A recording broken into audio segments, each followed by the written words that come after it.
Good evening, and welcome to the Not So Perfect Bigfoot Show.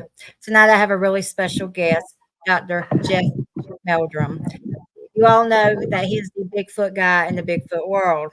And he really did me a service by being on the show tonight. He took his time out and, he's going to do a Q&A for anyone out there that has questions.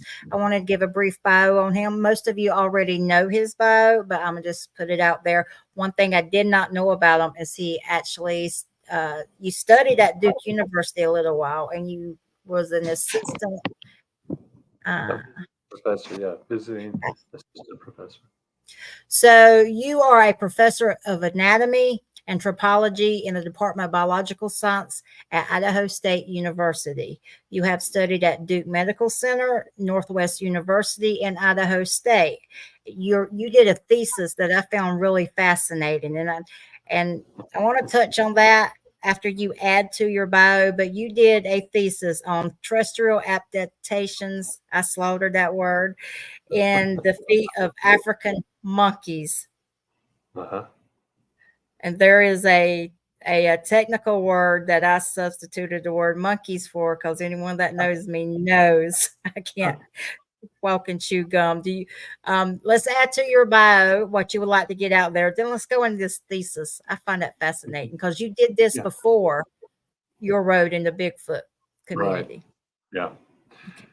Well, I was interested in the evolution of human bipedalism, and it's a fact that human or human ancestor fossils are very rare. There are very few of them, and a growing number of students and researchers are eager to examine them and study them and analyze them. And so, unless your professor is currently has an active field program where they're excavating new fossils, basically you're sort of at the whim of the various curators and other field workers who have fossils in their stewardship, in their curatorship, for permission, for access to study those fossils. So it's kind of hard. It's a bit, and my professor, for all his accolades and all his accomplishments, was not primarily a human paleoanthropologist. He was more of a primatologist and a paleoprimatologist, looked at fossil monkeys. Well, what the thought was, the novel approach that I took was bipedalism is a form of terrestrialism, walking on the ground. It's just using 2 feet instead of 4. So I thought what I would do is look at some of these African monkeys that have evolved to exploit habitats on the ground, like baboons, for example, comes to mind for most people. And their feet are very different. Well, not very different, but they show differences. To a specialist like me, they look very different. To most people, they wouldn't. They're kind of subtle differences. But there are also correlated differences in the skeleton, elsewhere in the body. When you start putting all these things together, the feet are an important insight, because they're, as they say, where the rubber meets the road, that they're interacting with the substrate, whether it's ground or branches or tree trunks, whatever. So the idea was to look at some of these groups of monkeys where there was a diversity of means of moving about that spanned a spectrum from fully terrestrial, spending all their time. I mean, there are some baboons that never touch a tree hardly. They forage on the ground and they sleep in cliffs, on the cliff faces. They climb up ledges where they're safe from leopards. To monkeys that almost never come to the ground and that are just amazing acrobats up in the canopy. Mm-hmm. And so I looked at ways in which the skeleton was subtly different along that spectrum of activity, and then looked for similar kinds of changes in the human ancestors' feet as they committed to spend more and more time on the ground. And then what the two had in common could be accounted for by walking on the ground. How the two differed, then what was left highlighted the unique adaptations of walking on 2 feet, balancing on 2 feet, or teetering, tottering on twos, as I sometimes say, versus four. And so it was an interesting way to get at, if you know the whole, if you look at the whole title, it's Yeah. structural adaptations in the feet of African Cercopithecines, comma, with implications for the evaluation or the evolution of hominin bipedalism.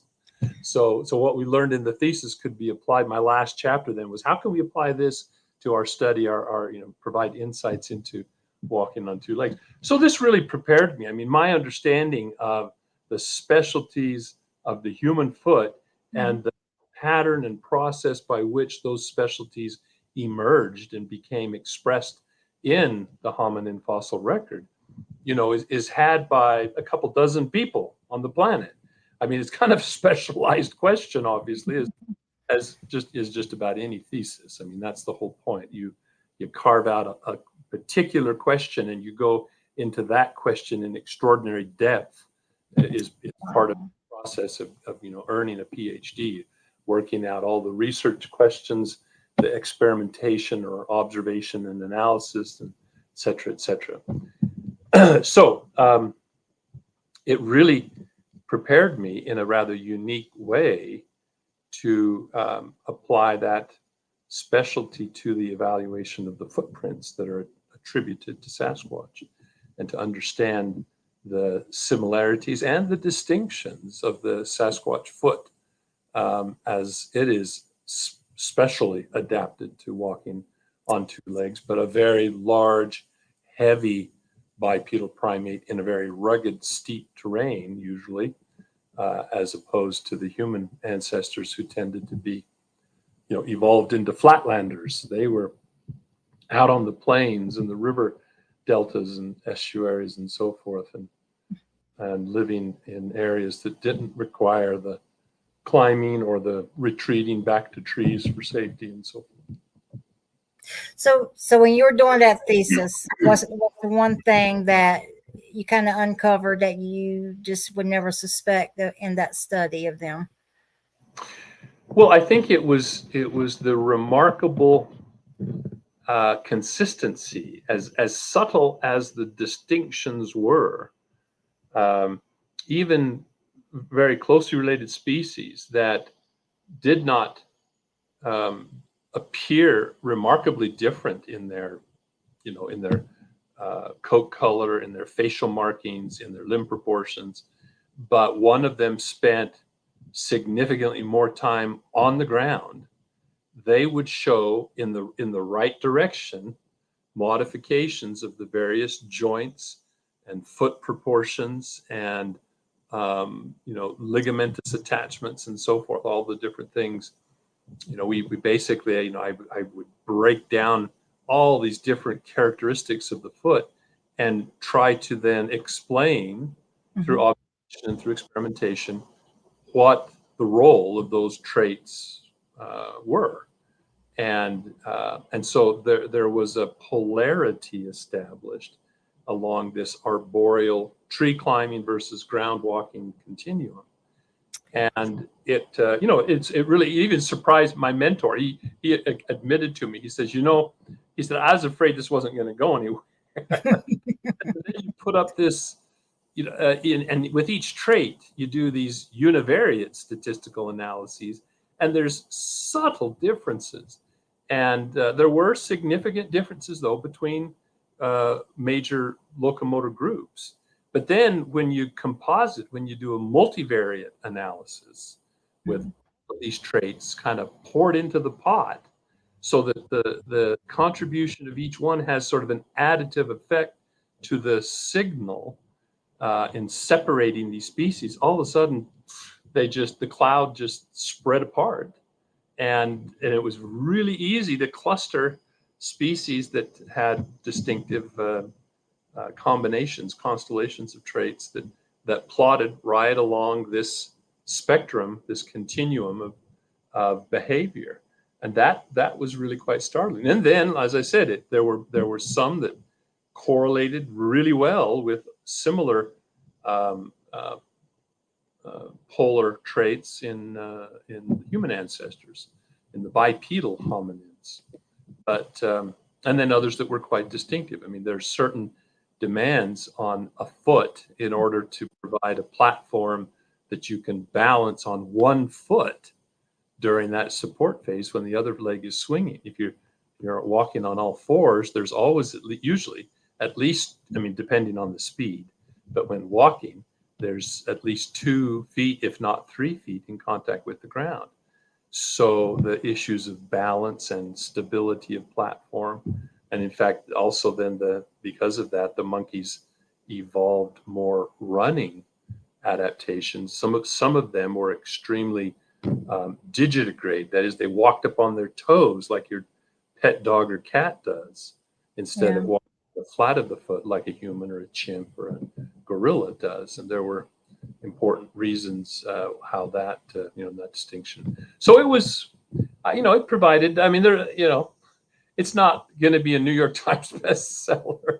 It's not weekend reading, for the average person. But I'm thinking Tony Green in the chat would disagree. He was all in your thesis. But the one thing that I saw when you were doing your recollection of that paper, your eyes just kind of smiled. I mean, you got your whole expression. It was a good thing for you to. I saw that. So one thing I wanted to do is Bigfoot's Barbershop, Brian Barber. He really wanted me to say hello to you, and he thinks the world of you. So he is under Bigfoot's Barbershop. Yeah, and good luck and best wishes in your special circumstances, and he's good people. He's good people. I'm sure he'll enjoy that. And he's probably fanning his face now from. So I like to do a snapshot into your life. Sure. Who were you growing up? Give us that tidbit of information to put a human side to you. Well, I was a kind of a hyperactive little kid, I guess. Hyperactive in a positive way, not in the use of that term today. I was let's just say active, very active, energetic, very curious. I can, we go home, sometimes watch those Super 8 home videos, and ours are the ones where you would have thought I grew up to be Flash, because I would be back and forth in front of the camera, just moving so fast, moving, knocking my brother down. I had a younger brother, 2.5 years younger than me. So I was just always interested. I was curious, and I gravitated to the natural sciences really kind of early on. And we always seemed like, at least in the early years of my childhood, we were in homes that were right on the edge of town, and so it was really easy to access the undeveloped land just beyond the neighborhoods. So whether it was in Oregon, we were up in the foothills, and some new developments, and we were on the edge of a lot of undeveloped land that was covered with wetlands and blackberry thickets. I used to grow up. That my favorite. We would just climb underneath those berry bushes, lay on our backs, and rooch in underneath and just pull the berries off. And we'd come in the house just literally covered with black stains, but was always making blackberry pie and blackberry jams and frozen berries, but also the wetlands and so forth. And there were some areas they were trying to infill with fill dirt and refuse concrete bits and so forth. So it was great for reptiles and amphibians, and we were finding snakes and salamanders and salamander eggs and things like that all the time, and coming home with pet snakes and garter. And then when I was in Spokane, our home was right on the edge of the town and abutted against the railroad property, that there was an easement along the Spokane River for the railway. And so it was all stayed undeveloped, and it was just rolling sandy hills with ponderosa pine and that thick pine needle carpet, and lots of bike trails and hiking trails all the way down to the river that was all flanked by these big, huge lava rock basalt formations that were Oh man. natural jungle gym. I mean, I'm amazed that I'm not dead or drowned, because we would scale and climb on those things like there was no tomorrow. Um, but it was great. I mean, that's what, like today, kids sometimes rarely venture out. We would grab a sandwich, stuff it in a baggie, and we had little simple homemade backpacks. Those the kind that are so popular now, but that's all we had back then. The little string backpacks, and we would take off, say, "See you later, Mom." This is when we're second, third, fourth grade. That age range, up to about Mhm. 10, and we'd be gone all day. She said she'd just yell, "Be home for dinner," and before it gets dark. And it was just amazing. We'd hike for miles and miles and explore all kinds of things. So I was always, my parents cultivated those interests. I had a International Wildlife Encyclopedia set, that I used to Oh, pour through it. Of course, the Time Life Nature Library series. Some of my generation will remember those. And of course, we had a World Book Encyclopedia set. This was in the days before you could just ask Siri a question and get an answer, at least a big jumping off point. And they enrolled me in summer courses in insect collecting, things like that. So wow. it was a lot of that. I was very active in Boy Scouts of America. We had a very outdoor emphasis in our troop, and less emphasis on cranking out badges. It's kind of I was a scoutmaster for 8 years. I have 6 boys, and so that was my way to be able to spend more time with them, was to be their scoutmaster, and it worked out great, because we had the Suburban. I didn't have to work during the summer. My 9-month contract made it really flexible. But What yeah, go ahead.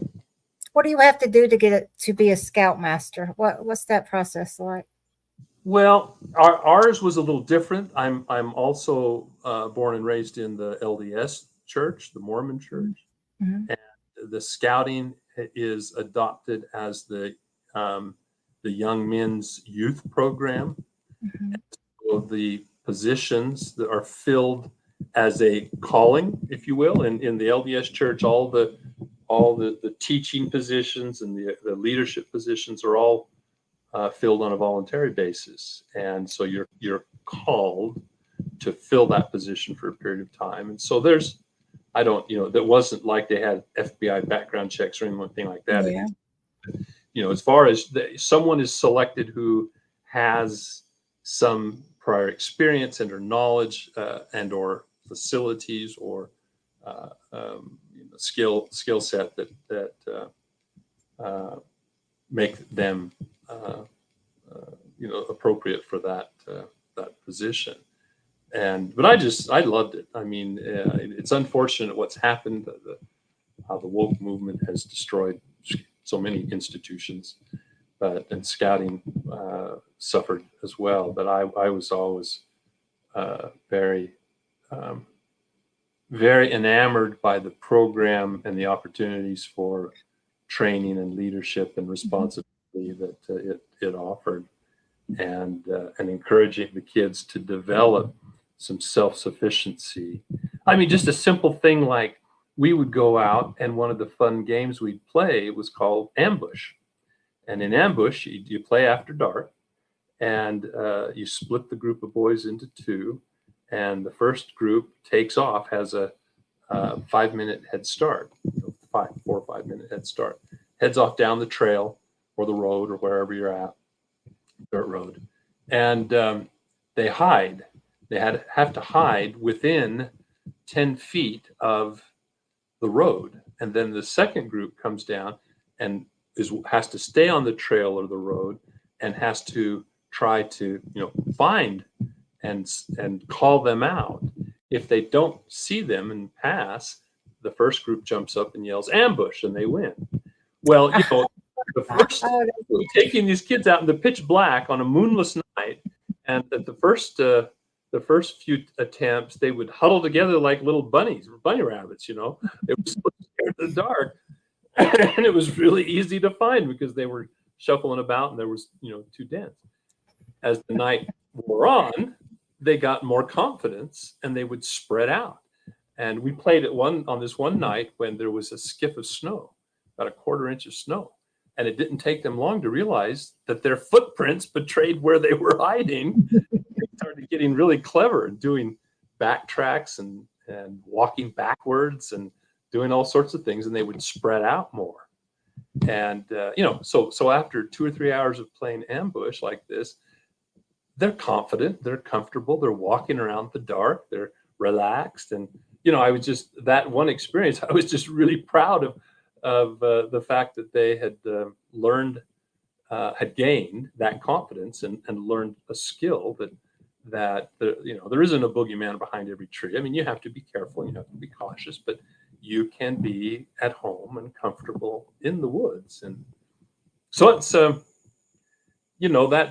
and then of course they learn skills, how to make a fire, and just all the most fundamental kinds of things that you would need either in a disaster setting or an emergency setting. It doesn't have to be a huge scale disaster, because there can be individual events that put you in a position where having confidence in your ability to do some of the basic things necessary to survive or to assist those around you.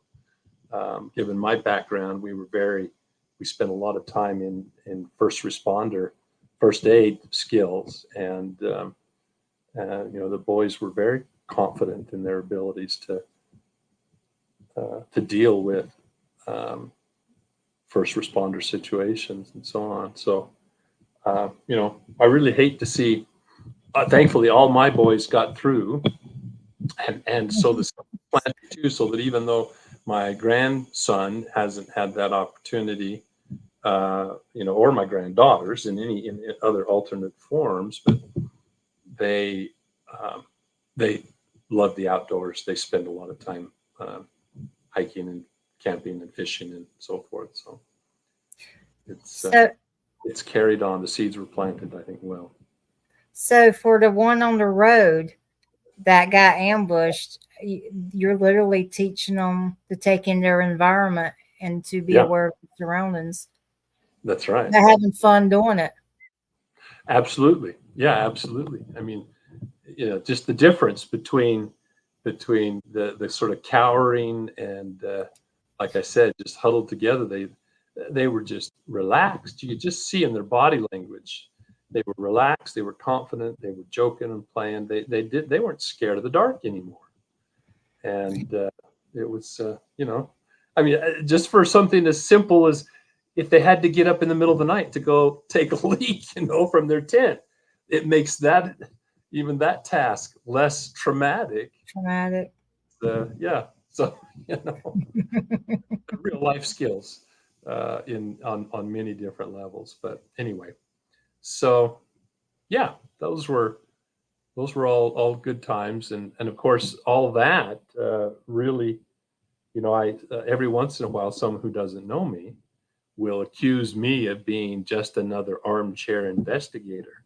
Mm-hmm. And little do they know, I've probably, racked up, I'll say as many, maybe not more than any, but as many hours in the field and miles of hiking in the backcountry as just about anyone. Because again, like I said, I have this luxury of a 9-month contract, which unless I have an assignment or take on an extra summer teaching responsibility, and even when I do that, I try to we can schedule them for an 8-week, an 8-week format instead of the full summer. And so I could still get a full month of field work in if I needed to, if I was so inclined. But I mean, most of my major excursions, and we tried to do one a year at least, was they were at minimum 3 to 4 weeks in duration. I mean, this notion of the weekend warrior who goes out and claims to have experiences with Bigfoot activity. And when you pin them down, that activity is usually bumps in the night, maybe tree knocks, maybe some inexplicable vocalization that they may or may not, likely not, have recorded. And, these creatures are so rare that unless you establish a presence and are in an area routinely, I think your odds is, like I say, it's like winning the lottery. You won't win if you don't buy a ticket. So at least you got to get out there. And the more tickets you buy, the more times you go out into the woods, the greater is your chance of having some kind of an experience. But, and I've told this story before, but I was chiding one person who was claiming that they were encountering Sasquatch on a regular basis, on a weekly basis. I said, well, that's amazing. I said, given the rarity of these creatures, for you to have that kind of, I said, you must have a real knack for spotting wildlife. I said, hey, next time you're out there with your camera, give me a picture of a deer, and if you can, make it a buck with a nice rack. I mean, you should be able to do that. There's probably 1,000 deer for every Sasquatch that are out there. And then it started to sink in my point that I was making, and he took it fairly well. He seemed chagrined. But my point is, you're out there in the woods, and we know there's fox, and we know there's probably in some regions things like pine martens or fishers or wolverines. We know there's bobcat. We know there's coyotes. We know there's deer, maybe elk. There are probably black bear if you're in an area where there might be Sasquatch. And yet, how often do you see those things? How often do you even see sign of those animals, footprints or scat? It's that's the thing. The footprints are a real valuable source of information. You talk to any mammologist, any field biologist, read any tracking guide, and a lot of mammal species, most mammal species, are very elusive, very reclusive, and you only are aware of their presence because of the footprints that they leave on occasion.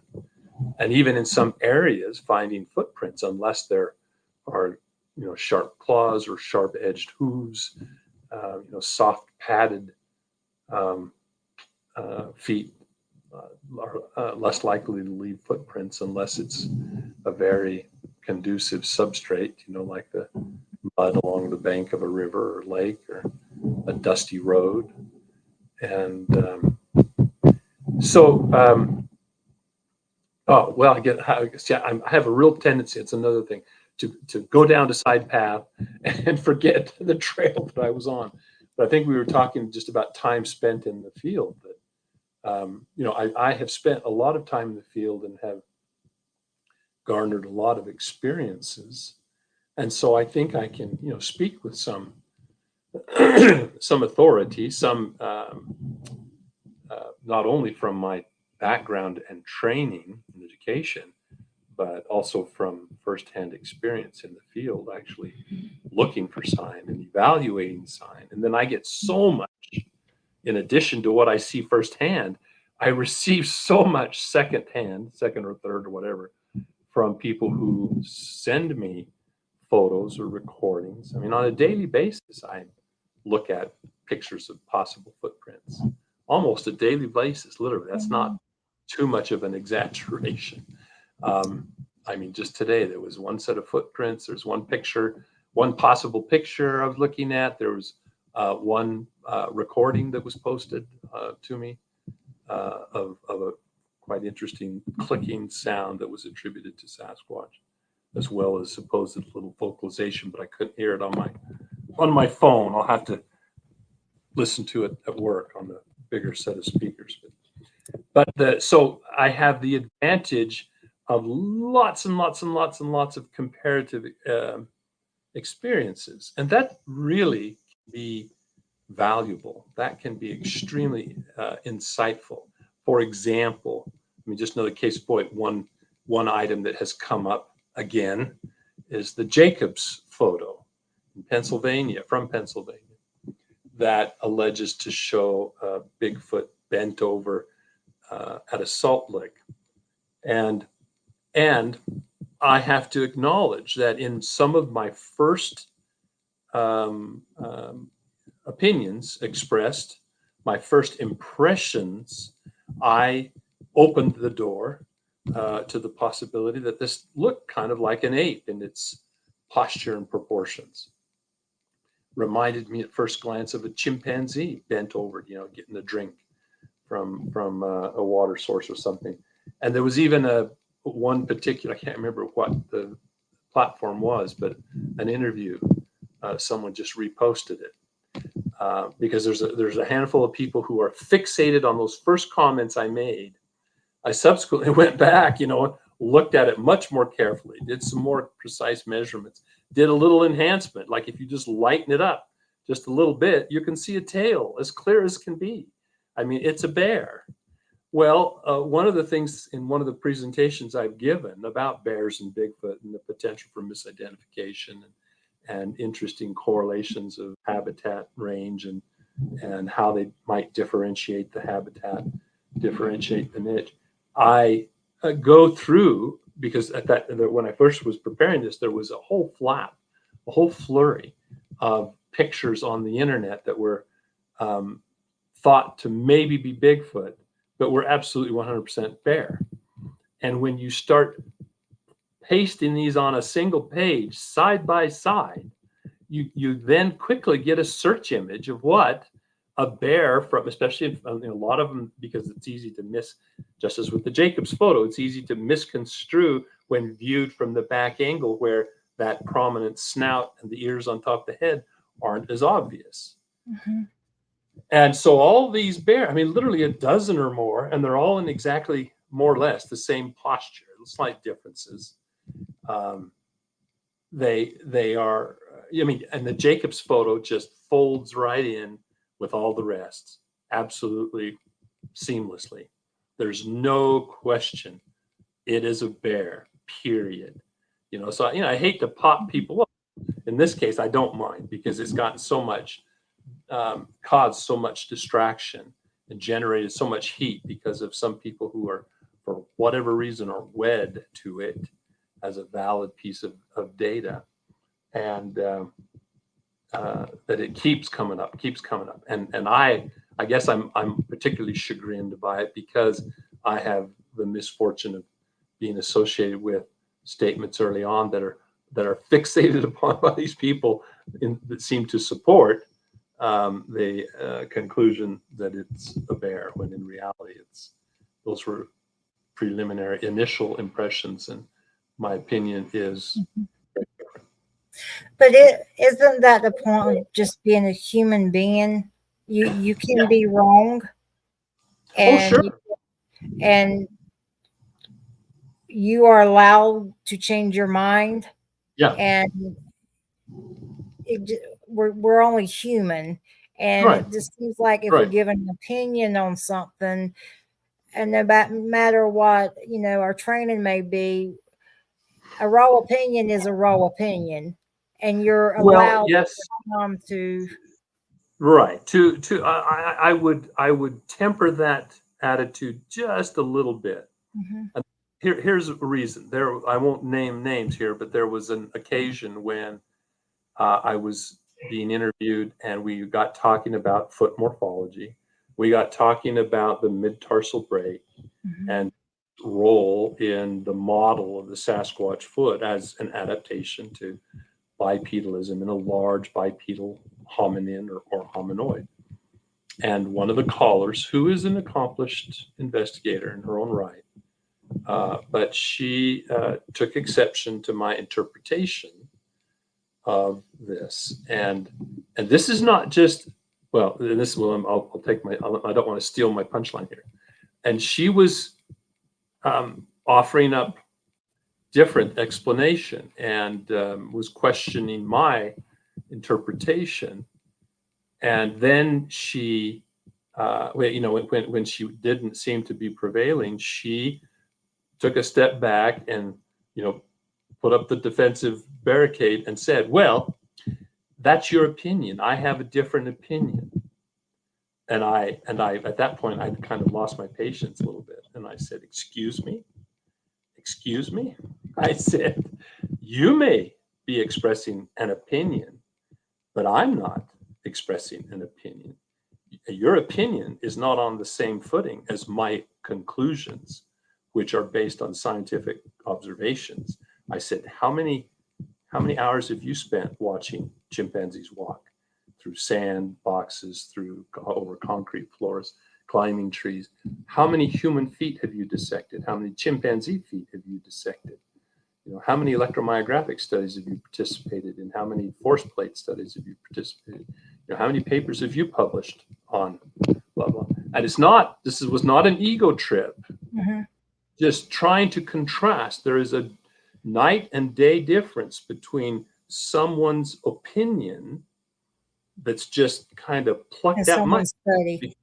Yes, versus a conclusion that is drawn upon evidence and observation. It's like I tell people when I show them that mid-tarsal break in the very famous Titmus cast that has the very pronounced pressure ridge, and I show my interpretation of how the Sasquatch foot moves through the step cycle versus the human with an arched foot.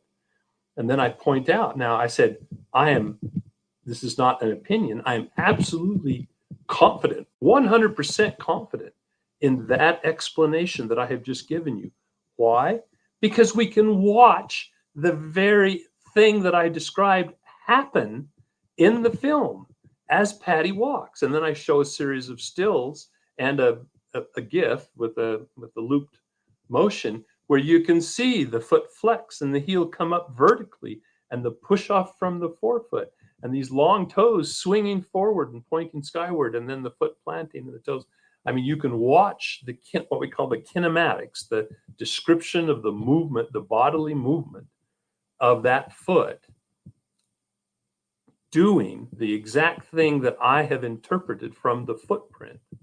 And so anyway, she was very apologetic, came up later, and we talked about it and everything. But we kind of had a little bit of a row on one of my postings on my Facebook. Not a row. We had an animated discussion. But my point was, we need to raise the bar beyond just simple opinions, a belief, a conviction in the absence of evidence or observations or inferences, justified inferences from data, a conclusion drawn from. That's different than, we need to make the distinction between that and just holding an opinion because you heard a story or you saw a documentary. You don't understand the data that may or may not have been accurately portrayed, but you base your opinion. That is an opinion, and that's fine, but it isn't on the same par. And you shouldn't defend it with the enthusiasm that someone that has carried out lots and lots and lots of investigation and has marshaled all this data and evidence to support a inference, and if not a full-blown conclusion. And so, again, it's not an ego trip. It's not being closed-minded to people's points of view. It's urging people, on my part, and I realize too, when you're just posting things, just like with emails, it's very easy to kind of misconstrue the emotion attached to an email. But I want people to know that when it's coming from me, it's not being closed-minded. It's not an ego or an arrogance thing. It is simply, I want, if we're going to have a conversation, and I people who cannot rise to that, who then turn around and start attacking and calling people names because they hold a different viewpoint, let alone if not it's supported by data. I just block them, because I just don't have time for that anymore. They don't. There's no excuse for someone being on someone else's Facebook page and insulting them and so on and so on when they have nothing of value to offer alongside that. So anyway, I just want to encourage people to raise the bar, raise the level of conversation so that you are striving, if you want to make a useful contribution to even to just the conversation, to the dialogue, that your arguments be evident.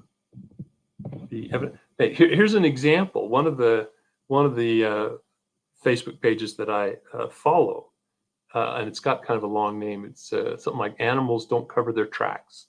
It's about interpretation of tracks and scats. And one of their rules is, someone will put up an image of some tracks or scat, some other sign that they have observed, and they may know what it is, they may not know, and they want to hear the opinions of these other enthusiasts. But the rule is you can't just respond with an opinion. Oh, I think it's this. You're required to justify your identification with a detailed description of the characteristics and the points that are used to differentiate or diagnose that species. And where can you see those in the track? And they're really good about holding each other to that standard. And if someone just throws out opinions, they quickly get a little chiding reminder, and then otherwise they'll be invited to not participate, not post, unless they're going to do that. I think that is a good standard to aspire to with people when it comes to conversations about interpreting Sasquatch evidence, whether it's photographs or recordings or footprints or whatever. I do have a question someone wants to ask you. Brian Barber says, was the Monster Quest episode where he got rocks thrown at the cabin and the DNA off the nails, was that your scariest encounter? No, I don't think it was Mysterious Encounters. It was part of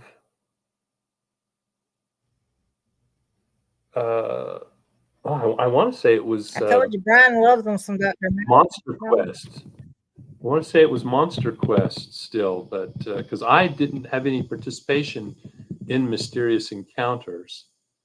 Or scariest encounter, I'm sorry. I'm sorry. Okay, I thought they I'm were. a little country, sir. I'm sorry. I'm a little country. No, that's all right. I just thought the way it was worded, I thought he was trying to identify where to find that episode on which network. Was that the scariest? No, it really wasn't. I'd have to say, because by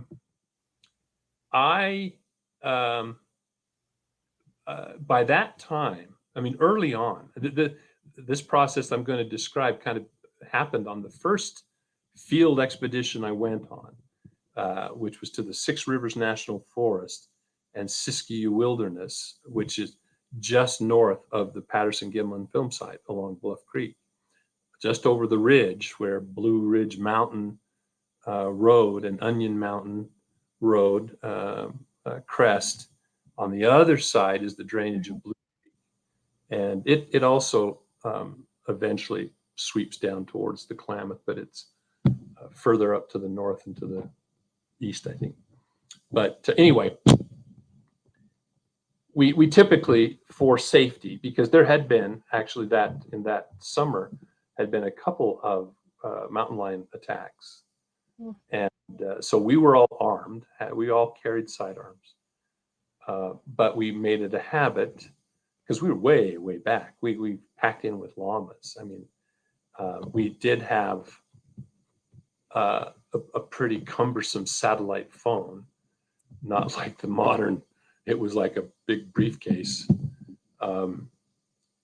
But getting help out other than a helicopter lift would have been a challenge. We were quite remote, way back in there. And so we always stayed in pairs usually. And my biggest fear was really, honestly, when we were down along some of the creek beds and had to bushwhack through some of the alders and whatnot to get along the sandbars, my fear was parting the willows to come face to face with Mama Black Bear and her cubs. That would have been, or a cougar for that matter. So, but otherwise, you quickly, in order to function, because you can't be together all the time anyway. I mean, that always gives you a little, bolsters your fortitude a little bit when you have someone else with you. But you have this sort of innate uneasiness that there's a Bigfoot behind every tree, and then it occurred to me a couple days in experiencing that, it occurred to me, well, what the heck are you doing out here? You're hoping that there is a Bigfoot behind every tree. You want to have an encounter. And so that dispelled a bit of the anxiety and instead channeled it into expectation and, hopefulness rather than fearfulness. And that was an important switch to find there in your conscious brain and flip it. And it made a huge, huge difference. So by this time, I mean, just like with my scouts, after a few hours of doing this, there wasn't a boogeyman behind every bush. They were more confident and more more prepared to function in those conditions. The same kind of experience. It's kind of ironic or interesting that that story surfaced when it's so parallel to this question. The answer to this question.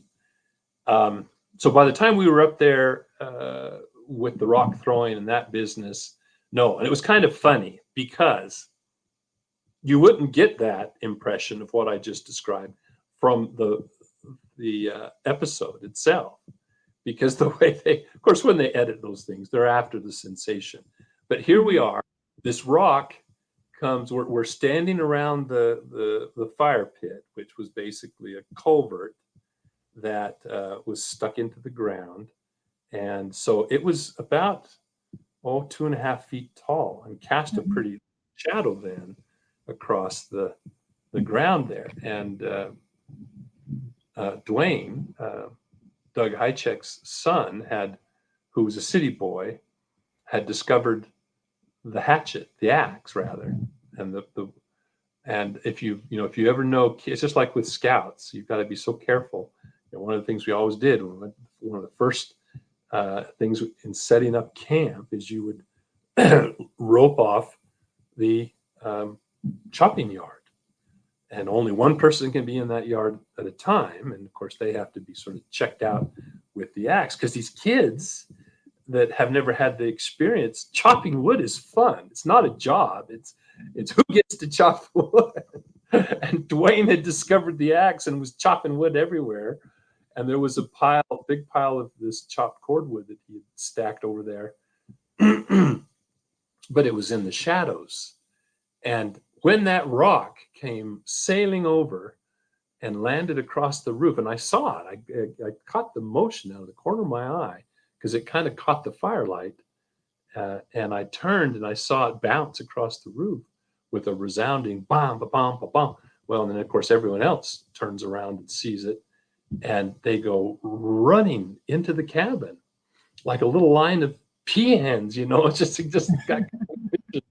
And I'm standing out there all by myself. And again, I'm thinking, because I've already, I'm going, where are you going? This is what we were hoping for.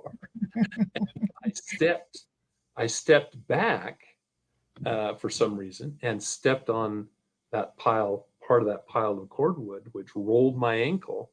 Oh. And well, they thought I'd been beamed by another rock. And they came out to my rescue to make sure I was okay.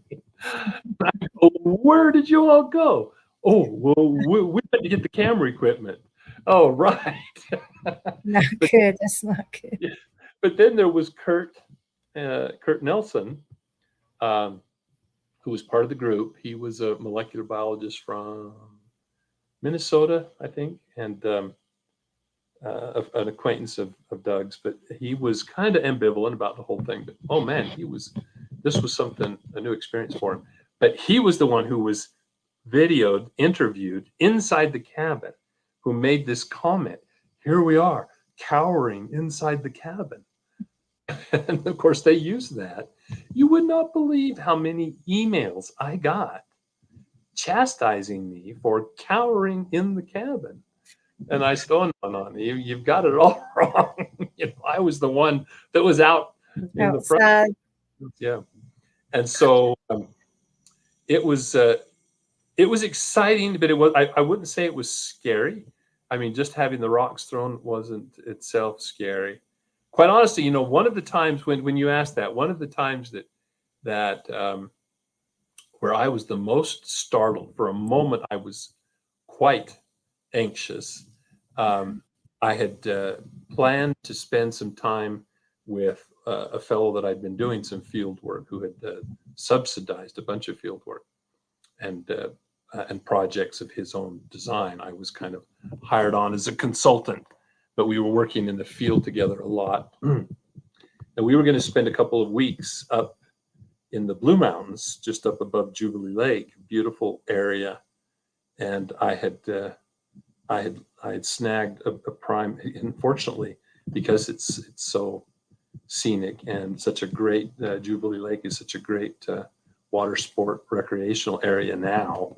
It just in the past 15 years since I used to go up there way back in the late 90s, it has been developed like crazy and extremely popular in the summer. Lots of human traffic. You have to go further up into the national forest or even into the wilderness area to get away from the people now. But I had snagged a really great spot, which was right up at the head of this river that flowed into Jubilee Lake. And unfortunately, I get a call, and he's had a family emergency. He can't come.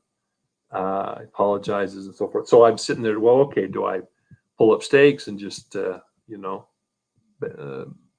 home, or do I use this time? It's just me, and there are reasons for not for anxiousness about Sasquatch in the vicinity, but I'm actually more concerned about the people, especially when the area gets crowded like that. When you have someone drive into your camp spot to see if they can pitch a tent next to yours at 2 a.m, with their headlights shining on, and you have to gently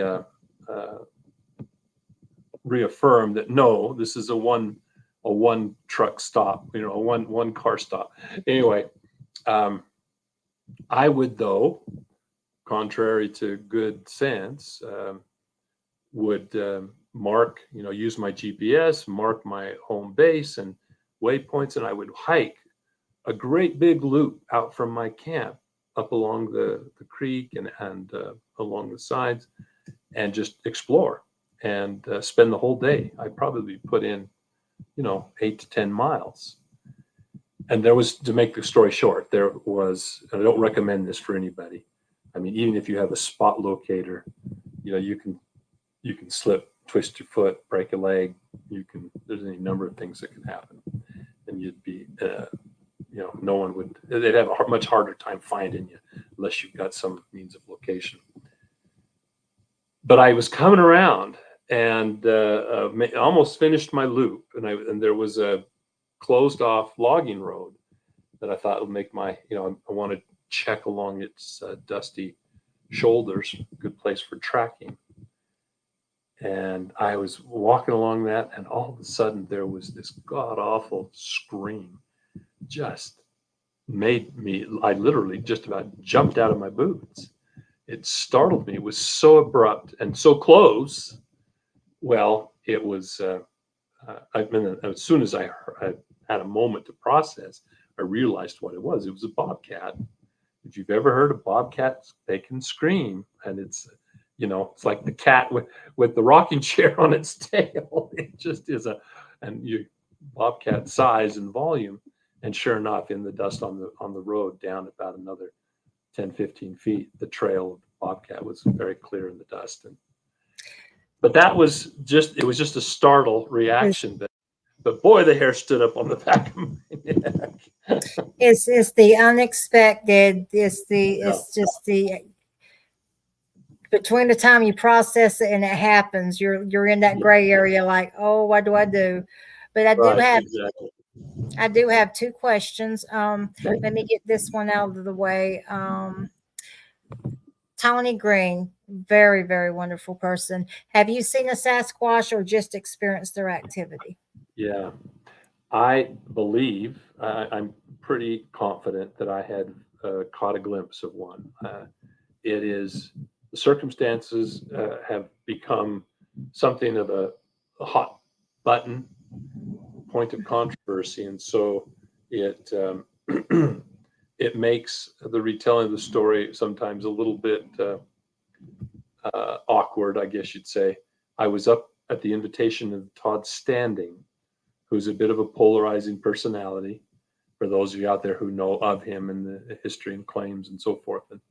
But he had invited me, and as well as Dr. John Bindernagel, to be his guests at one of his research sites, the site of Nordegg up in the Canadian Rockies over on the Alberta side. And so I was eager. I mean, I had heard the stories about Todd and his evidence. I was somewhat familiar with some of the pictures, heard of his claims or his efforts to try to get legislative action to protect Sasquatch in Canada, which at the time I thought was kind of showboating. I really think he was sincere now. I mean, now that I've had a chance to get acquainted with him, I don't think it was just a publicity stunt. I really do think he was sincere in the effort as a means of both drawing attention, but also doing something responsible and as a good steward. Anyway, to make it long story short, because I tend to be too verbose, too long-winded, we had been up there probably 5 days, and Todd's strategy was to make our presence known by means of hiking. And then he also had an 8-wheeler, this little, what I call them, Argos, a little amphibious multi-terrain vehicle. Not like a quad runner. It's more like a little tank. And it's really, really quite cool.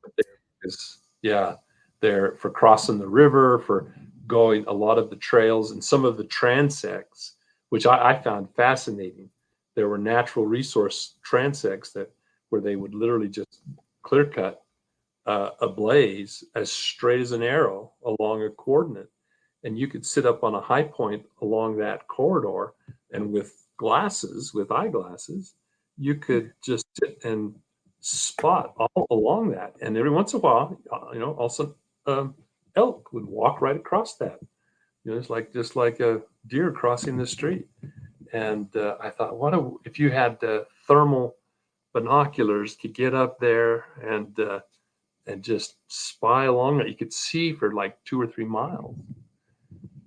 It seemed, probably not. With some good magnification, you could probably cover all that. But anyway, on our last night, we would also each night routinely stay up quite late. The sun that far north in October, I think it was, not only was it quite chilly at night, but the sun goes down at about 4 in the afternoon and doesn't come up until about 9:30 in the morning. So we would stay up quite late in hopes that something might come in to camp. And then, because we were going to sleep in until daylight anyway. And on the last night, something did, in fact, come in towards camp. You could hear something approaching. There were these whistling kind of calls. They almost were avian. In fact, we were the closest thing that John Bindernagel, Dr. Bindernagel, could identify it as was a suet owl which is only about 6 inches tall, and they do vocalize at night.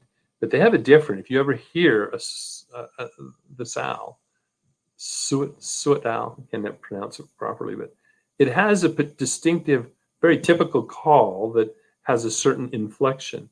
And this had similar qualities, but it had a very different sound to it. It had a downward inflection, a very distinctive downward inflection. And so, and combined with the fact that it sounded like a bull moose, not a 6-inch owl. I mean, sometimes mice and little birds nosing through the leaf litter can make a sound like a bigger animal, but it tends to, all the crackling of the leaves and so forth kind of amplify the impression of the size. This, there was no mistaking. You could hear the brush popping, branches breaking. You could hear, at one point, it sounded like it could have rapped something against the tree, like a wood knock, but it's so loud that it cracked. It wasn't just a knock. It was like someone had struck a tree trunk with a baseball bat and split it. And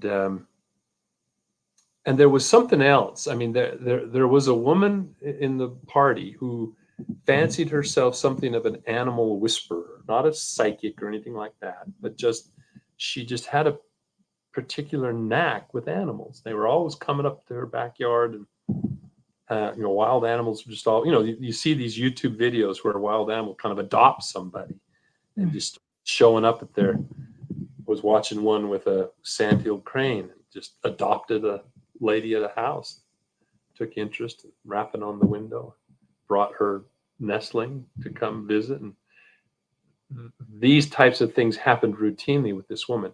And so she was trying to apply that sensibility to encounters, possible encounters with Sasquatch. So she stood up and very ballsy, walked right towards the sounds of these breaking branches and things, and trying to coax it, reassuringly with a soft voice. But it would seem to respond, but with an even louder crack. And then there was this crack of the baseball bat sound. And I'm watching all this transpire with a night vision monocular, a Generation 3 night vision monocular. So even though the light conditions, with the exception of our firelight, which had a very limited cast, light conditions were poor, I could still see what's going on. And I could see as she's walking towards these sounds, and then crack, and her legs start to shake. And she backed up. She retreated. I mean, she just said she had this overwhelming sensation of intimidation, and she backed away. And at that point, the breeze shifted just enough that the dying fire was now getting smoky, and smoke blew in my face, and I stood up, which it was fortunate because it gave me, I was just kind of sit still, so we wouldn't be distracting from what was going on. But I stood up, changed positions, and I had a much better vantage point, I think, really, as I reflect on it. But we're camped right up against a berm, this heap of soil blocking off the road. And it dropped off beyond into a little dry creek bed, came up the other side. The road kind of wasn't as well defined, but went down through that creek bed, came up the other side. And then the road bed was a proper gravel improved road bed. And the sounds were down in the hollow of this creek bed in the deep shadows. And I'm looking right at where the crack emanated. And right from that spot, this figure broke, the shadowy silhouette of a figure. And, at first, because of the low light conditions, there's a lot of noise in the image and sensor. And I'm kind of going, what did I see? And I'm watching it. And if you imagine Patty walking in the opposite direction, jet black in silhouette under very dark conditions, but rather slightly illuminated against the light colored gravel of that continuing roadbed, as it angled up and just beeline to the trees and the shadow of the opposite roadside. And that's what it was. It was obscured up to about knee or mid thigh, just like Patty was when she went behind those logs, and moving smooth. You could see the forward set of the head on big shoulders, thick torso, the arms swinging. So at first I wasn't going to say anything because I wasn't sure of what I saw. And I knew, as enthusiastic as Todd is, he can be a bit of a blunderbuss in a way. He's like a kid in a candy store. And I knew he would take the ball and run with it. And he did. But I wanted to be sure that both he and John really, really scoured that hillside for footprints and beyond. So anyway, there was some more analysis. If you want to see more, look up, I think it's called Discovery of Bigfoot Discovery. There's a documentary that Todd Standing produced. And I will say that his depiction of events is quite true to what happened. It's accurate. He's sincere. He name drops. That was one of the criticisms I tried to advise him to try to avoid doing that, rather than name dropping the fact that John and I were there and that we saw this and we saw that. Rather, let the evidence speak for itself. Have our include our opinions, but again, opinions that are based that are specific and based on observations, not just opinions of a scientist.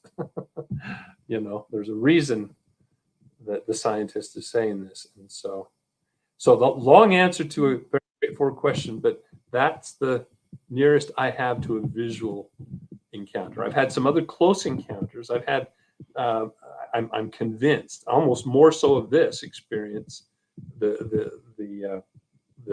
that I'm just going to mention, which is described in some detail in the introduction to my book, by the way, where Bigfoot ran by the tent, dragged its hand. You could see the fingers press in through the rainfly, and left footprints that were discernible, at least punch marks in the bog. I've heard vocalizations on several occasions, some that were enigmatic. I can't confidently identify.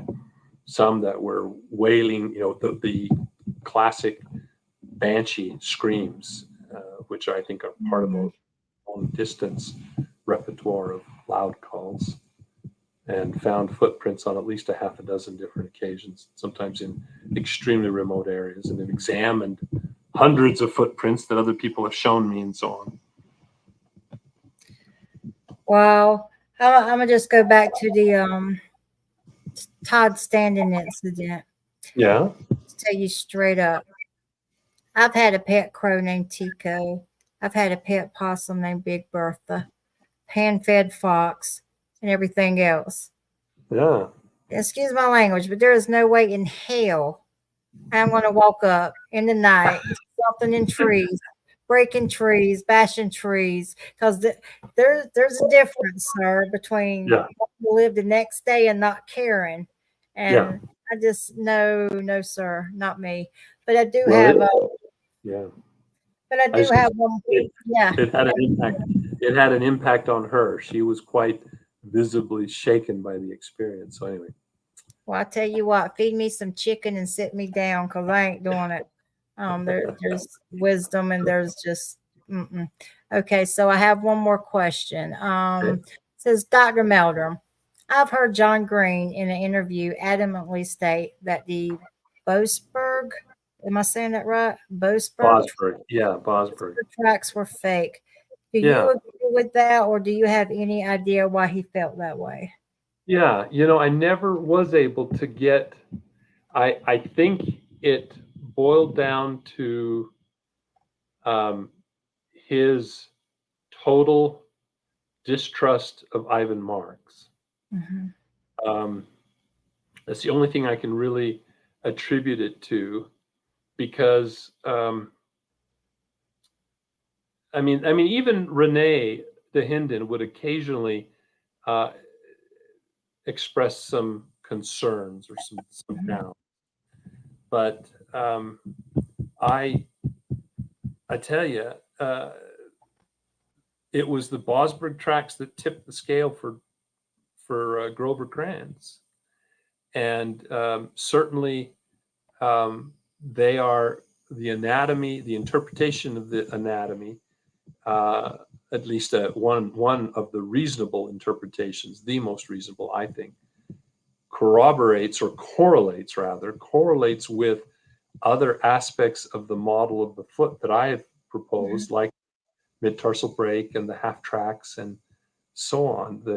The position of those bunionettes on the side of the foot are displaced anteriorly by the elongation of the heel segment, and place the transverse tarsal joint as reconstructed, coinciding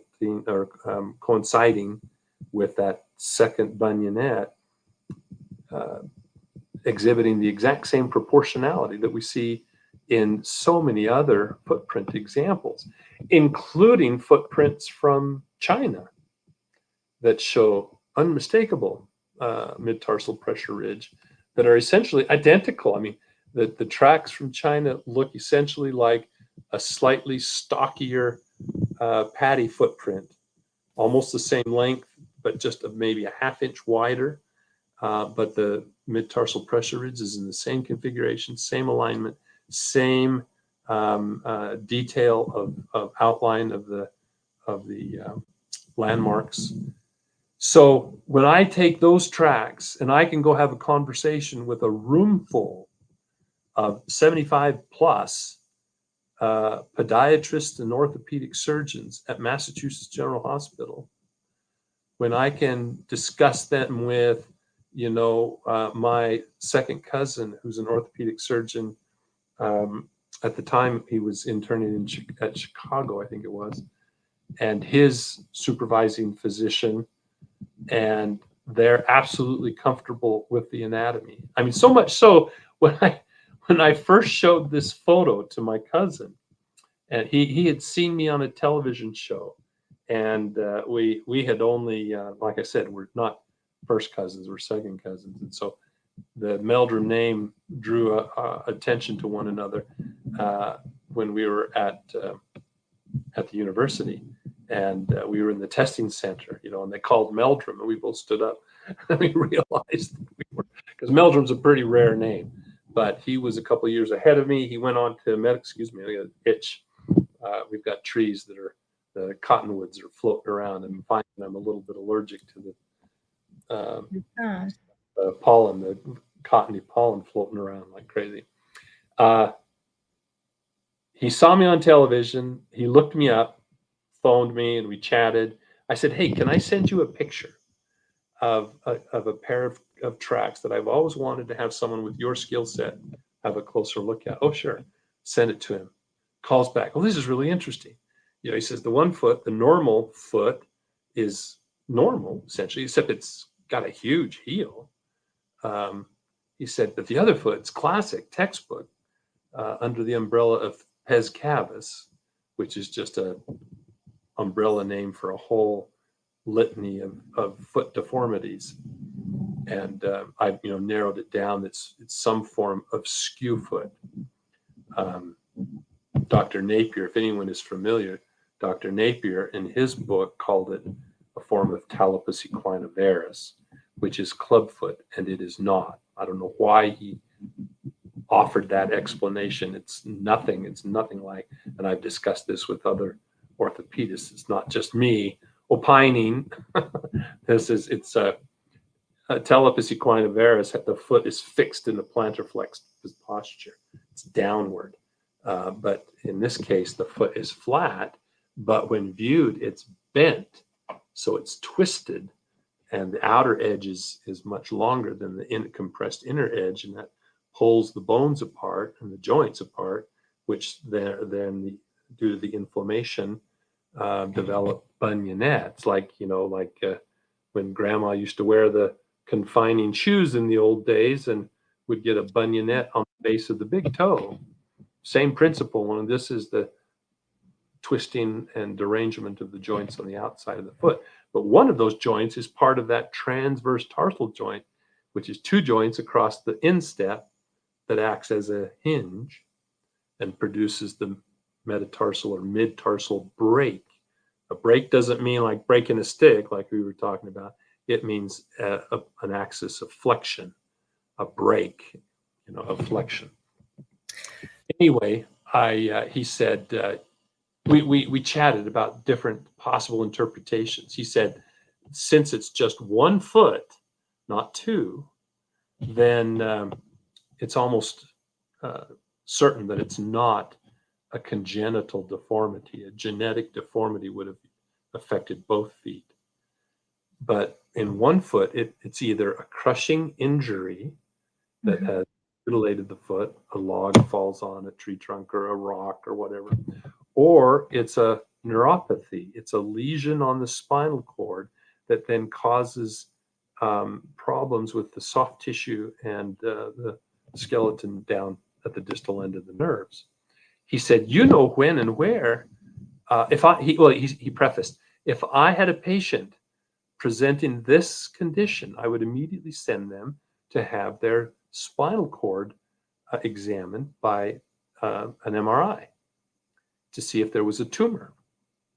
He goes, when and where, and it's a small rural area. Do you think you could maybe ask the hospitals if they had any cases in their MRI records of a patient with a foot deformity and a spinal cord lesion?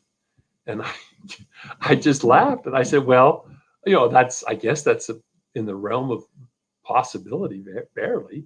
I said, but you do realize the patient would have 17.5-inch feet. And there's this pregnant pause. Oh, right. You're right. He was so taken with the anatomy and the evaluation of that he totally overlooked the fact there were 2 yardsticks in the photo that showed the scale very clearly. Tunnel vision. Yeah. Pardon? Yeah. Tunnel vision. On one set of parameters and wasn't thinking about the size of it. So 2 weeks later, this is the really funny twist. 2 weeks later, thereabouts, I get a call from his boss, who's the attending, his supervisor, and it turns out in the group, he's actually the foot specialist. My cousin specialized in hip and knee replacements. So the foot specialist now has had a chance to look at this and wanted to chat with me about it. So we had a good talk about the pros and cons of various interpretations and diagnoses. But the real telling statement came at the very end where he said, I hope you don't mind, but I sort of twisted your cousin's arm and he let me have this print and I had it framed and it hangs in my office. And every few months when I get a new set of interns on rotation, this is the first case I have them evaluate. Wow. So for them, the size didn't matter. It was that they were concentrated on the pathology. Pathology was absolutely convincing. It was reasonable, was real to them. So when I gave a talk, like I said, to that room of 75 orthopedists at the Massachusetts General for their spring lecture, and on that given year, and when I went, we showcased this. After talking about the biomechanics and functional morphology, I showcased this case study, and they were on the edge of their seats. And they came up after. I brought replica casts, and that they could examine and hold and look at. And I left those with the department chair, who had them on display in the department office.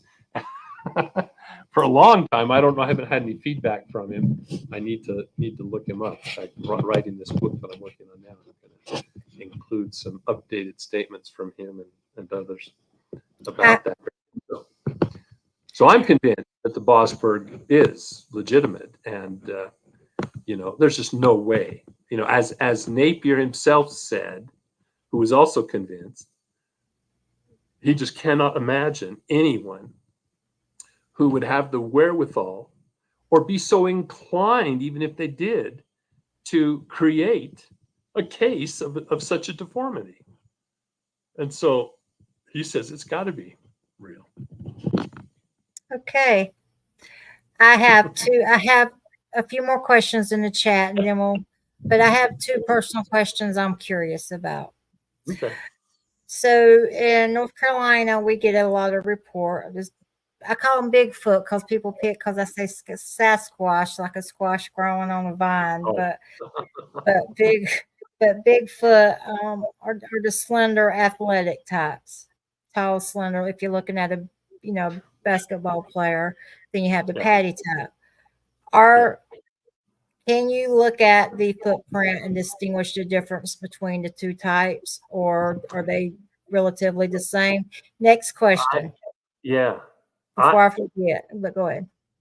oh, well, no, I don't see, well, first of all, we have a very scant footprint record from back Mhm, east, not nearly as extensive as out here. So to, it's hard to draw any generalized conclusions mhm, on a very limited sample. My just uh, gut reaction, and this is just opinion. mhm. This is not really based on any observations, but just as when you, I mean, another. This is a good point, though. Another source of trying to draw an inference instead of just a simple opinion. In addition to the evidence, the Mhm. observations and documented footprints and so forth, I think it's fair game to, for as a starting point for a conversation at the very least, to look to um, analogy with living examples of great apes. So just think for a minute about gorillas.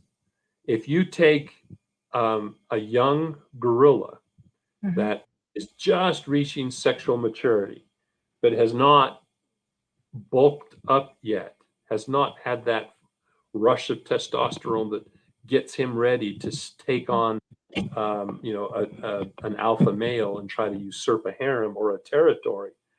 And you just compare the two of those. Um, that might explain the slender, lanky Sasquatch sighting versus the heavier, bulky, fully mature, especially adult male. But Mhm. even even Patty, as you point out, has a lot of girth, a lot of, I mean, massive She's a musculature. big mama. Yeah, she's got a thick torso. Mhm. It's doesn't look like there's a lot of adipose tissue, but she has a very uh, um, large volume abdomen, not a pot belly, but it's because she has kind of a barrel shape.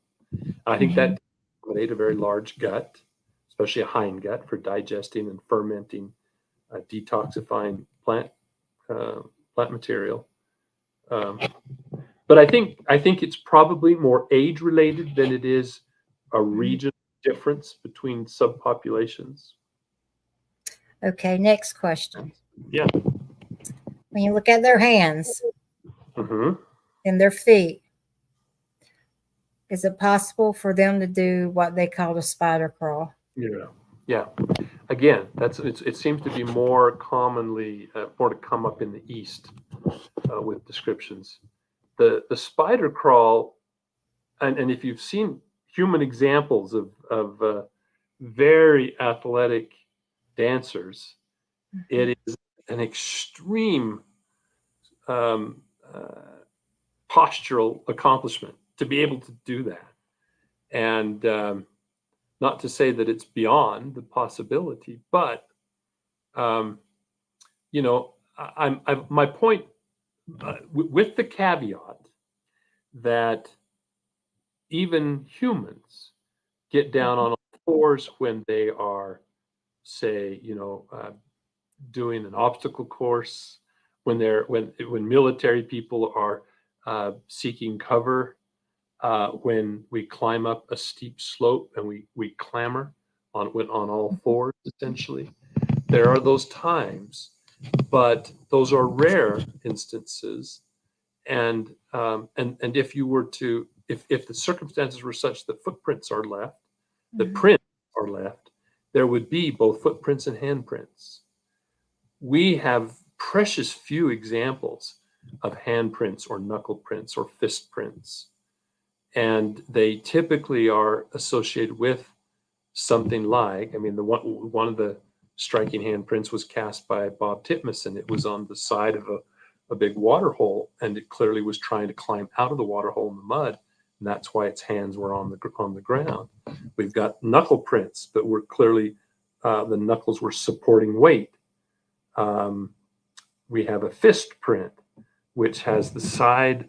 Let me get it here. The side of the palm and the finger can be seen, and then as it was resting on that fist, it rolled and pushed off of the fist. So all the knuckles left, but they're distorted with the farthest Whoa. one being the most stretched. It's really interesting.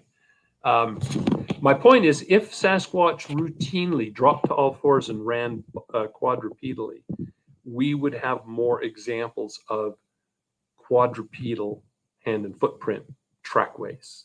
And we don't. We just don't. Not that have ever been documented or brought to my attention. So I think it's more imagination involved than actual observation of the Sasquatch in a spider walk. So But that's basically, yeah, okay. So even for a person to do that, there's probably alcohol involved. Is that what you're saying, sir? oh no, not alcohol. Just But joking. That was a joke. Okay. Okay. yeah. I'll give you heads up next time I make a joke. Okay. Do have a quick question. This was kind of round up. It says, Western Ohio Bigfoot research said, let me put this on here because I'm a little bit country. Do you think it was a deformity or perhaps a bear trap injury? That goes back to the John Green question. And I have two more after that. Oh well, yeah. I mean, yeah. I guess there's that possibility too. Like I said, I think it's certain. I think it less likely that it was a birth defect, which is what a congenital deformity means, a birth defect, because it's on one side. So that leaves either an injury, either a crushing injury or a bear trap would be another possibility. And yeah, or a pathology resulting from a tumor on the spinal cord, a neuropathy, we call it, where the tumor causes changes along the course of the nerve distribution from the area of the lesion and results in hypertrophy of soft tissue and contracture of ligaments and so forth that pull things out of shape. You can see that the toes are kind of bulbous and bent at odd angles. The one toe, get my hand in the right place, the one toe is twisted over. So all we see is just that little base of the toe, as if it's either, it could be amputated, but I think simpler explanation is it's just twisted over, which is not an uncommon deformity. I don't know what they call it, crossbill deformity. Okay. Carolina Cryptid, I'll get to yours. I'm trying to get related questions right quick. Okay. It says, okay, Brian says, does Dr. Melvin believe that there is a difference between a male and a female Bigfoot tracks, meaning shape, size, or any distinguishable difference? Well, yeah. And again, we don't have a lot of data upon which we can draw a confident conclusion. The one data point that I point to usually is we can start with Patty's tracks and working under the assumption that indeed those are legitimate, and those are some of the clearest, most anatomically satisfying examples that we've got. She's obviously a female, so the female tracks that have a more narrow profile, more gracile, usually are in the range from about 13 to 15 inches. And then from 15 to 19 inches, we have tracks that are broader, both at the heel, but also at the forefoot. And so they're instead of the sides being very parallel, they're more wedge shaped, more fanny. And a great example of that is the Patterson 1963/64, depending on the publication. It's given two different dates. But it was the same individual, the same Bigfoot individual as was cast by Jerry Crew in 1958 and by Bob Titmus at Hyampom in 62. And we have several examples actually of that individual. But it Oh, I meant, didn't know that. excuse me? I did not know that. Yeah, yeah. And that's an interesting aspect. One of the first questions I asked when I got involved with this is if these creatures, let me finish the male female. And that is, I think the males have a more robust skeleton. So for their length, they are considerably broader, which is, would equate with mass. Patty probably weighs 700 pounds. This 16 to 17 inch footprint of Patterson and Jerry Crew probably weighs 1,200 pounds, rough, give or take. So more massive, a broader foot for more surface area to distribute mass through that surface area. So using a grand total of one data point, one contrast between definite female and a very likely male, I think that's reasonable to to generalize. And because just as with a human sample, if I go in and look at length to breadth ratios, I would find, two clusters, but there would be considerable overlap. Just as if we did the same study with a human population, there would be a lot of overlap between male and female feet sampled. So, it shows a degree of sexual dimorphism. If we can use, just as a baseline, as a jumping off point, 1,200 pounds versus 700 pounds, male to female, we're up there getting close, not as extreme as a gorilla, certainly not as extreme as orangutan, but much more dimorphism of size, difference between males and females in body mass than, say, between chimpanzees or bonobos. Humans are kind of down there in the chimpanzee range too. Again, sorry, my nose is driving me nuts. That's okay. Now back to that other question. One of the first questions I asked when I got started with this, I thought to myself, it just seems like from my less focused assessment of the footprint evidence, every time you'd see a picture, it was unique. It was different, sometimes oddly different. I thought, well, if these creatures are as rare as they are and they're seen repeatedly in a given geographical area, then the chances of footprints from one of those being repeated from one of those few individuals should be really high. We should be seeing repeat appearances that are distinguishable based on length to breadth ratios and configuration of the toes and so on. So I started to look. For and the one I just mentioned to you, the male, but also Patty. Mm-hmm. It's been said that they thought that there were no other examples of Patty's footprints. Well, I started looking through other photographs and publications, and I found print after print after print that if you did careful outline tracings of the print and weren't distracted by differences, whether it was in sand, whether it was in logging road dust, whether it was in mud, but just really focused on the outline of the foot. And this was back when the easiest way to do that was on the transparencies, back when we used to use machines and make transparencies to project our lectures and diagrams.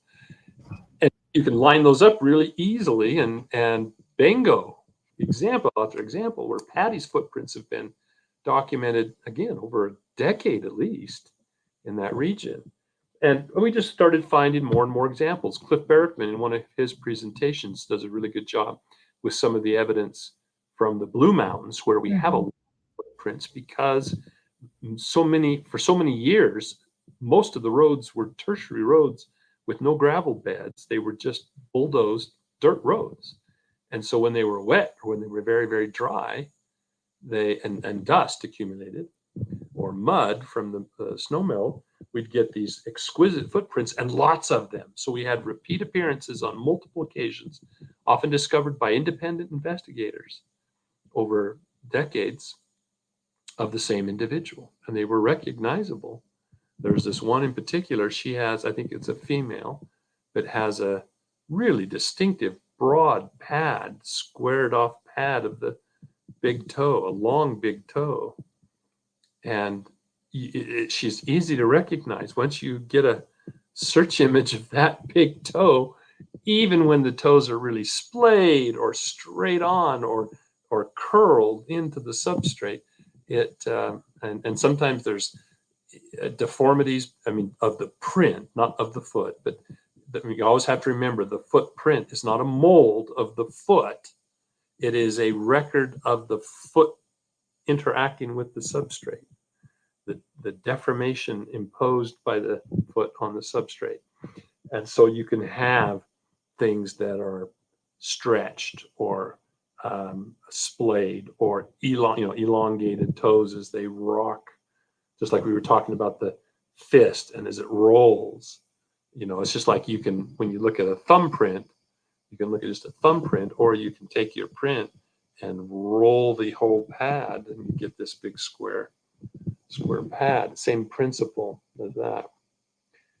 So that's a very convincing aspect where I kept documenting more and more examples of these repeat appearances of individuals that were not just rubber stamped, die cast prints of duplicate replicas.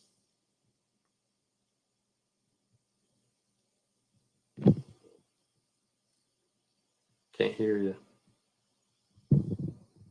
The mute button. Swamp Kitty was in the background trying to trash the show, but she didn't. So let me get this out the way, because if I'm not mistaken, David's probably on his way to work. He says, can you measure a bite radius from a candy bar wrapper? And then I have two more. Well, yeah, I mean, so I assume he's got a candy bar that's been bitten into. And yeah, if there's discernible teeth, we certainly could do that. We have really no database of examples of that, or of course of proportions, reliable estimates of size of the bite. It can be very misleading, judging the palate shape and tooth size from just the external features alone. I do have one or two cases of alleged bite marks into like a piece of wood, but they're they look more like screwdriver tips, straight slot screwdriver tips, than incisors. Okay. So not a lot to compare with. Okay, we have a very wonderful man that never pops up on the show, and he is here tonight. So I feel rather flattered. Don Tart, you awesome human being, you. Thank you for dropping in. He says, what is your view of the three-toed Bigfoot tracks, such as the Green Swamp of North Carolina? Did I read that right? You may have. I brought my glasses, so I can't read. Oh, they're there. Hold on. Okay, what is your view of the three-toed Bigfoot tracks found, such as in? Okay, I got it. Okay, it says, what is your view of the three-toed Bigfoot tracks found, such as the Green Swamps of North Carolina? I still messed it up. This is why I don't read bedtime stories to my husband. That's all right. I got it there. Well, I have yet to see any convincing, legitimate examples of three-toed tracks that are in fact footprints. There's always the possibility. We talked about potential amputations or crossed toes. There are also some conditions where, for example, if you look at the original John Green's On the Track of the Sasquatch, which the cover, the original publication, the cover is a life-size print, photographic print of one of the tracks from the Blue Creek Mountain trackway, and the fifth toe has not fully touched down. When they're walking on the flat, they don't push off through their toes. They use the toes for traction. If they don't need traction, the push off comes from the forefoot behind the toes mostly. And so examples that I documented in the Walla Walla, same way. It's walking, toes extended, the fourth and fifth just barely touch. You can actually feel slight impression of the toe tip, but it's hardly touched down at all. And those give a superficial appearance of a three-toed, but the three toes are, they're not symmetrically distributed across the end of a narrow foot as some of these. And I'm not super familiar with the Green Swamp example. The one that came to mind as soon as you mentioned that was the Fouke monster. Is that Arkansas? Yes, That, and those are fake footprints. So, like I said, excluding the rare chance of a amputation or even rarer deformity, three-toed, four-toed, I've not seen any credible cases. Okay. And Tony Green, he's been waiting forever. I know you're getting tired, so we'll wrap this up unless you want to take some more. Sure. Tony Green says, did you work with Dr. Grover Krantz? I'm gonna slaughter that name too, sir. Krantz. Mm-hmm. How much has he added to your research? Do you feel that you took up the mental when he left? Yeah, I do. And so much so that you'll notice if you've read my book, Sasquatch Legend Meets Science, the dedication page is devoted to him. I really do feel like I was standing on his shoulders, and he made some very significant contributions. My specialty in bipedalism was a bit more focused, obviously, than his. And so I brought some insights and some examples and skills to the table, dealing with those, the footprints from that perspective, that were missing in some of his analyses, perhaps. But I still go back and reread his book because there are tidbits scattered all throughout that some that I've come upon on my own, totally independently, and it's always interesting and gratifying to see him draw attention to that point or that detail and affirm what I've done. Unfortunately, we didn't overlap much.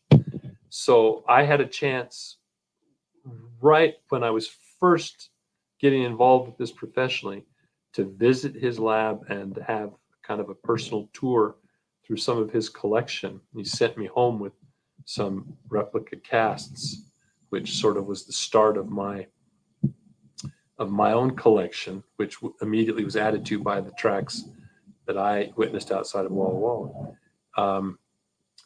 But unfortunately, it was shortly after that he was diagnosed with cancer. Unfortunately, deteriorated very, very rapidly. But we continued to compare notes, and he was able to get a second edition to his book, which included some acknowledgments. I was gratified by some acknowledgments of some of my contributions to the interpretation of the footprint, the clarification and elaboration of the discussion of the mid-tarsal break, for example. And then when he was very close to the end, invited me up to his, he'd retired by that time and was up in Sequim, Washington, and had converted his garage into a home lab to house his collections and so forth. And we basically went through all his papers and notes, and anything that had to do with footprints went into a pile or into a stack or into folders and boxes that went home with me that trip. And then much of his cast collection, he'd already liquidated some of the pieces, and some were promised then to the Smithsonian, those associated with Patterson-Gimlin film, some of the molds, but a lot of his molds and casts then were bequeathed to me in my lab, and they reside there now. So we're That's quickly at awesome. the time when I'm going to have to give up my lab space and either move into my garage or find one of the things we're trying to do to alleviate that challenge is digitize. We're 3D scanning as much of the collection as we can get scanned here before that. Mhm. And eventually we'll have a digital archive and a portal that you can visit and call up a 3D scan and rotate it in space. And if you Wow.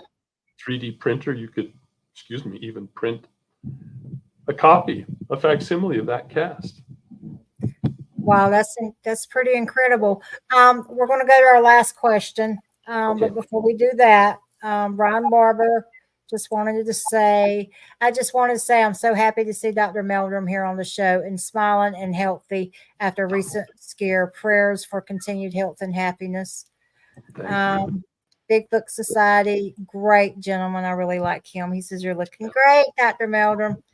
Thanks. So I want to ask the last question before I do. I just want you to know at the end of the each show I have, I always give someone a few moments to pay a tribute. Your hair looks lovely. To pay a Oh, tribute sorry. to someone. Now it looked great. Okay. If you have someone you want to pay tribute to, I'll give you a few minutes to pay tribute to. So if you have anyone in mind, after we answer this question, I'll give you the floor. Okay. Okay. The last question is Bigfoot Society. Were you involved in the siege at? You guys put those words in there, and I'm just a country girl. Can you read that Humbaba? Humbaba. I Oh, guess that's yeah, that's a weird one. It's Honabi. Sounds okay. looks like Honobia, but they Yeah. put if you're local, it's Honabi. Yeah, I can't say that. It's like I have just gook in my mouth, but he said he wanted to know if you were involved in it in any way. In the siege at Honabi. I guess I'm not, because I'm not familiar with that term. I mean, I have spoken at Honabi, I think twice, Maybe. but I don't know about any siege. Okay. Well, that was it. That was it for tonight. I really enjoyed having you on. I hope it was a different approach than what you normally do, and kind of, Yeah, I it told was. you I had great people. At the end of the show, I'm just going to give the floor to you. Is there someone you'd like to pay tribute to? Well, it's interesting you asked that. I was just, as I mentioned, I'm working on a book. Doug Hychek is in the process of filming the sequel to Sasquatch Legend Meets Science. And it will be basically the same name, Sasquatch Legend Meets Science 2, the number 2, volume 2, sort of. And as I'm working on the companion volume to go with that, I was just thinking about the dedication page for that volume. And, the person who came to mind, there are actually two people. I mean, one it would be a posthumous dedication, and that was John Bindernagel. I didn't have the opportunity to work with John as much as I would have enjoyed. We did a couple of shots, documentary shots together. One in particular was up in central British Columbia, where we were doing some really fun things with drones, with a drone company, and exploring potential applications of drones in field research. And so I had, over the course of several days, both John and his wife, Joan, were there, and had a great time getting better acquainted with them in that venue. And then we were up at Nordig in Alberta together with Todd Standing, which was a great opportunity. And that was before his health really turned south. So we were out there hiking together and had a great experience out there. And then we both went to Russia. So the circumstances just kind of pushed us together. I've also had the good fortune of co-authoring several papers with him, and exchanging ideas, also reading some of the sections of his book and commenting. Anyway, I think, as I look at the academics who have sort of put their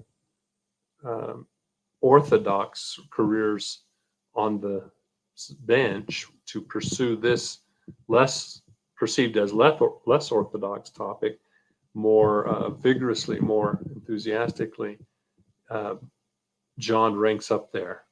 The other one, another John in my life, has been John Mayenzinski, who is still with us, thankfully. And I just spent a very delightful weekend with him in Wyoming.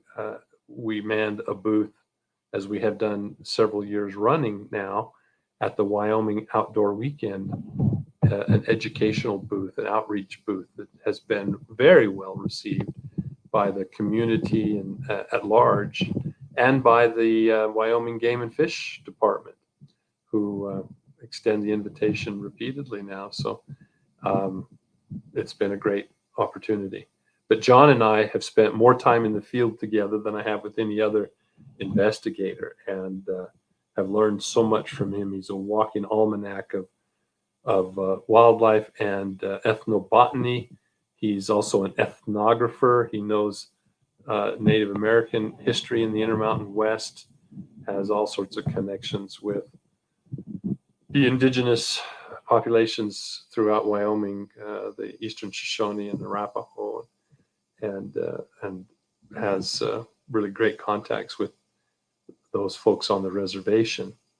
And we've both been on the board of the Native Memory Project together. So I've had a really interesting time gathering oral stories from tribal peoples, including some of their thoughts about the wild man, the Soabits. And so it's been a great opportunity to conduct research with people of that caliber. So I think I'll leave it there. And just to follow up on that last comment, I want to extend my gratitude to everyone who expressed prayers and words of support and encouragement through that rough patch that we had. And thankfully, I have bounced back really quite well, considering the low point that we hit. But still dealing with some issues. Some of you may notice that I tend to sometimes get extremely blue lips, and I tell you, I can put the pulse ox on my fingertip, and I'm up there in the mid 90s, but I've always had slightly bluish tint to my lips, but it's been more dramatic. It was, and it should have tipped me off to some of the conditions that I'm dealing with now. But I'm not going to keel over. I've still got a ways to go. My last checkup was good and heart was strong, and but just irregular beating, but still strong. So, but I appreciate all the support, all the expressions of support and concern. Really were heartfelt and contributed positively.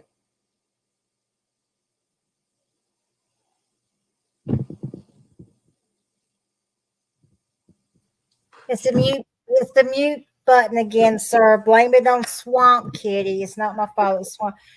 We look forward. We really thank you for coming on the show. We hope that you will come back down the road for another Q&A. I told you I had the best chat ever, and they're really good folks, and you were very informative, and you gave us a lot of your time, and I'm very grateful for that. And I hope you have a good evening. Well, thank you. I hope it was worthwhile. It was. You have a good evening, sir. All right. Take care.